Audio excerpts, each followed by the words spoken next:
Hello class 12। तो बच्चों आज हम डी ब्लॉक एलिमेंट्स के कुछ इंपॉर्टेंट क्वेश्चन डिस्कस करने वाले हैं जो pre board as well as boards में आने के बहुत ज्यादा चांसेस है। सुनो बच्चों, पहला क्वेश्चन क्या लिखा हुआ है। Manganese shows highest oxygen state of +7 with oxygen but with fluorine it shows the highest oxidation state of +4। तो सोचो बच्चों, इसका आंसर क्या है वो सुनो। ऑक्सीजन जो है वो मल्टीपल बॉन्ड्स बनाता है, फ्लोरीन जो है वो मल्टीपल बॉन्ड्स नहीं बनाता है। तो फिर ऑक्सीजन जो है वो अपना पी ऑर्बिटल है ना, ऑक्सीजन क्लास में पी आता है, तो वो पी पाई से डी पाई की बॉन्डिंग करता है। तो इसका रीजन ये होगा oxygen form multiple bonds while fluorine do not form multiple bonds. Next question बच्चों, transition metal shows variable oxidation state. तो बच्चों इसका आंसर ये है क्योंकि ट्रांजिशन मेटल्स में क्या होता है, जो n-1 d ऑर्बिटल होता है और उसके बाद जो ns ऑर्बिटल आता है, दोनों की एनर्जी जो होती है सेम होती है। जैसे कि बच्चों 3d और 4s की एनर्जी लगभग क्या है, सेम है। सेम एनर्जी होने की वजह से 3d और 4s दोनों किस में चले जाते हैं, बॉन्डिंग में। मतलब आप 4s से भी इलेक्ट्रॉन यूज कर सकते हो, आप 3d से भी कर सकते हो।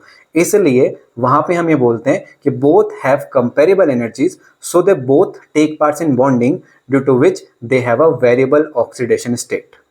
नेक्स्ट क्वेश्चन बच्चों, कलर के क्वेश्चन बहुत ज्यादा आते हैं बच्चों। क्वेश्चन क्या है, Cu2 positive ion is coloured while Zn2 positive ion is colourless. तो बच्चों समझो, जब भी आपका कलर का क्वेश्चन आएगा तो उसका एक ही कारण हो सकता है, कलर का एक ही कारण होता है जनरली बच्चों, उसको हम बोलते हैं d to d transition. But ये होता कैसे वो समझो। देखो, अगर आपके पास डी ऑर्बिटल है तो वो दो हिस्सों में डिवाइड होता है, एक T2G लेवल और एक EG लेवल।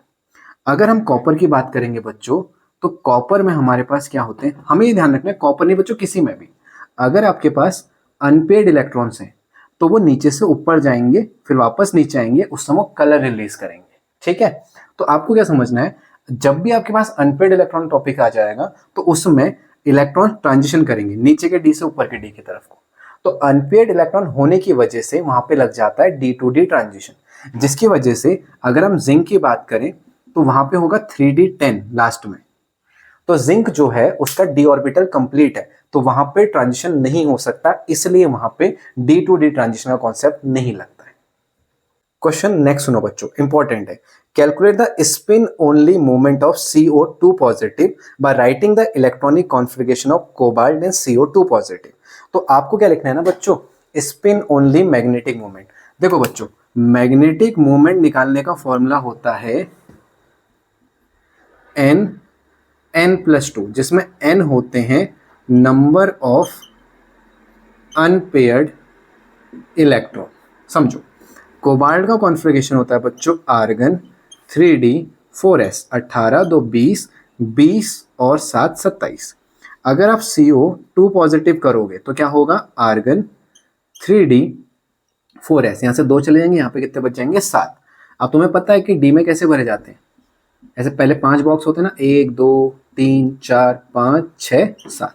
कितने अनपेयर्ड है हमारे पास, 3 अनपेयर्ड इलेक्ट्रॉन्स हैं। अब अगर हमारे पास 3 अनपेयर्ड इलेक्ट्रॉन्स हैं तो हम लिखेंगे 3 + 2 5 √50।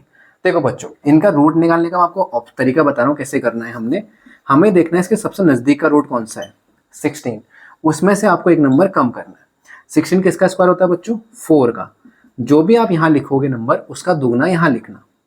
ठीक है बच्चों, यहाँ से 4 बाहर आएगा, ये हो जाएगा 0.8 1 जा 8, 2 बचेगा ना, 8 2 जा 16, 8 5 जा 40। इसको माइनस कर लो, कितना हो जाएगा बच्चों, 5 9, फिर आपके पास कितना था, 9 में 8, तो ये इसका आंसर हो जाएगा। समझ में आ रही बात आपको। तो ये भी इंपॉर्टेंट क्वेश्चन है प्री बोर्ड और बोर्ड दोनों पॉइंट ऑफ व्यू से।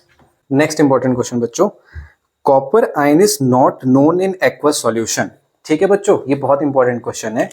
कॉपर का प्लस आयन एक्वस सॉल्यूशन में एग्जिस्ट नहीं करता। क्यों नहीं करता, क्योंकि कॉपर जो है वो जाता है डिसप्रपोर्शन रिएक्शन में।